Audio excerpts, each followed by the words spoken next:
కేంద్రంలోని బీజేపీ విధానాలను సిపిఐ నేత సాంబశివరావు విమర్శించారు. గుజరాత్ గెలుపును బీజేపీ హైప్ చేసుకుంటుందని, దేశవ్యాప్తంగా చూస్తే బీజేపీ పట్ల తీవ్ర వ్యతిరేకత ఉందన్నారు. హిమాచల్ ప్రదేశ్, ఢిల్లీలో జరిగిన ఎన్నికల్లో బీజేపీకి చావు దెబ్బ తగిలిందని కూనంనేని అన్నారు.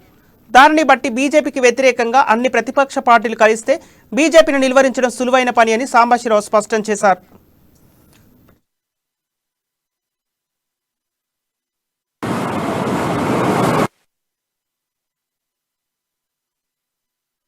గుజరాత్, హిమాచల్ ప్రదేశ్, ఢిల్లీ మున్సిపల్ కార్పొరేషన్ లో జరిగిన ఎన్నికల ఫలితాలు చూస్తే బీజేపీ పతనం స్టార్ట్ అయినట్టుగా అనిపిస్తుంది. వాళ్ళు హైప్ క్రియేట్ చేసుకుంటున్నారు. మేము గుజరాత్ లో ఇన్ని గెలిచాము. దాదాపు 100కు పైగా స్థానాలు అతి తక్కువ స్వల్ప తేడాతో గుజరాత్ లో కాంగ్రెస్ గాని ప్రతిపక్షాలు ఓడిపోవటం జరిగింది. అక్కడ అనేక రీజన్స్ తో వాళ్ళు నిలబెట్టుకోగలిగారు. మరి మీరే అధికారంలో ఉన్న బీజేపీ ఢిల్లీలో మీ సంగతే, మీరు అధికారంలో ఉన్న హిమాచల్ ప్రదేశ్ లో మీ సంగతే.